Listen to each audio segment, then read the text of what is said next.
It's 5 a.m. I never get up this early.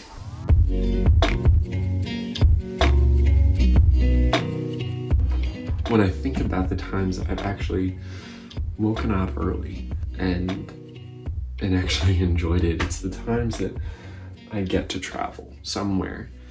I remember there was a trip that my family took back when I was in high school. We had a 6 a.m. flight. We had to be up by 3:30.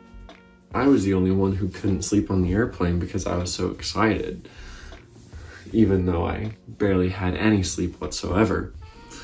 But the thrill of traveling has stayed with me for as long as I've lived. It is one of the most immersive experiences that you will ever have. That, I think, is the best way to learn, is to travel. Unfortunately though, traveling doesn't really like me. So when I was a freshman in high school, I was diagnosed with a disease called celiac. And that means that I can't eat any gluten whatsoever, or else I get super sick. In a nutshell, my body starts to fight against itself and I can't get any nutrients from the food that I eat. It destroys my body. We basically booked our trip and we planned our trip around the food versus planned the food around the trip. And that's been a hard thing for me because I'm one of those people who likes to just be spontaneous. And if I didn't have to plan a trip, I would actually really enjoy that. I'd be like, all right, where are we going to now? And I can't do that. I have to say, okay, this is where we're going to be today. This is where I'm going to eat. I'm taking a big risk when I go to a restaurant that I've never seen before.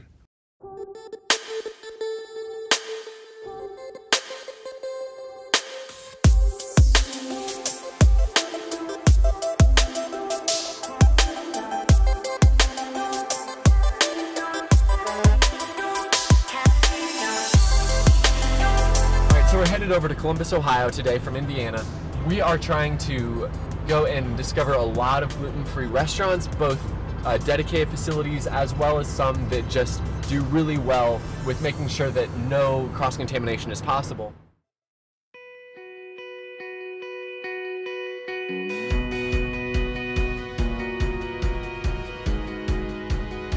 I wanted something that was gluten-free, or needed something that was gluten-free, and I wanted it to be cleaner than what I was finding in the stores. I also wanted it to be fresh. So I'm sure you're familiar, when you go out shopping, everything comes in a box. Right. And if it's gluten-free, you can go home and make it, but you're not going to have it there. I used to shop with my kids all the time. We go to Whole Foods, we go, do our rounds of marketing, and then they would want a muffin or a cookie, and I would be like, okay, cool, except I would get a piece of dark chocolate and a cup of coffee, which is okay, but you start to realize there's a big gap.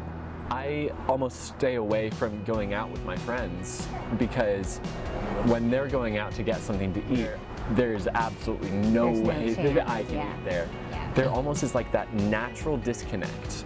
Food has this communal thing about it that when you're eating together, breaking bread together, there's the moment. Exactly. And then when I have to bring my own food, it almost seems like I'm there but not a part. Have you been able to see that your bakery has been able to add that community? Oh yeah, I mean, that was the goal. We were trying to take the stigma out of eating gluten-free, that anybody can walk in the door, sit down, feel like they're in a European cafe and have a great experience, period, altogether.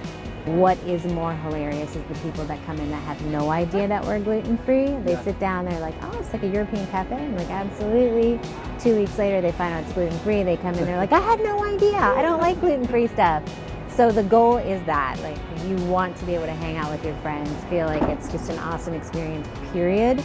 And if it happens to be gluten-free and not free, we killed it. How much of your clientele are people who don't need to eat gluten-free? Probably 50% Wow. at least. Like, people just walking by that want a great cup of coffee and a muffin, that think our blueberry muffin is the best thing they've ever had.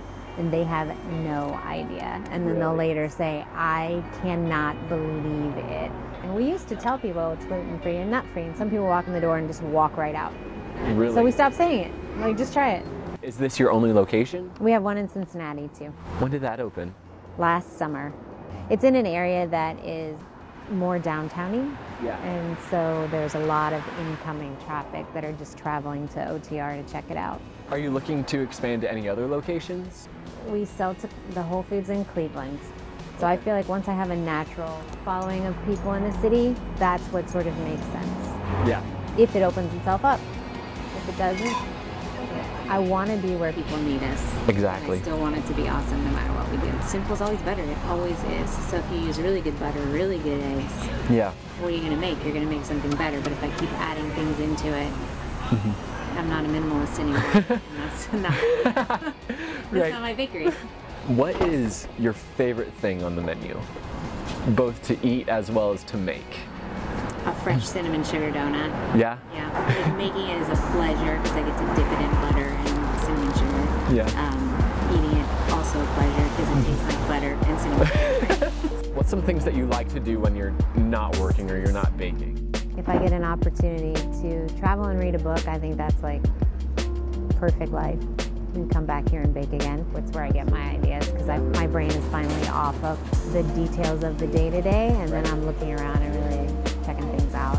I had a grown woman though yesterday, drove here from Rochester, New York, stopped, and she was like, I've heard about this place forever. I've always wanted to be here. I was visiting friends. I stopped in Columbus. On the way, she was, I don't know, probably like 50s, never been in a bakery to pick anything that she wants. Wow.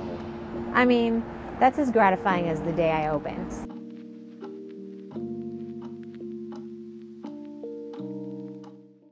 All right, so we just finished, and I think it went really well. My camera died halfway through, so I had to improvise. I'm now using my phone, which is insane. Like, look at that quality. Colin, what did you think? Dang, that was good. Some really good stuff. Yeah, like some gluten-free food is incredible. You couldn't tell a difference. So obviously this was a completely dedicated gluten-free and nut-free facility. So if you have either a gluten intolerance, celiac disease, a nut allergy, you're going to be perfectly fine here. There's absolutely no cross-contamination. They won't even allow outside food in. So there's absolutely no possibility for you to get sick here. It is some of the best food you will ever eat from a bakery that is completely gluten-free. It was, I love it.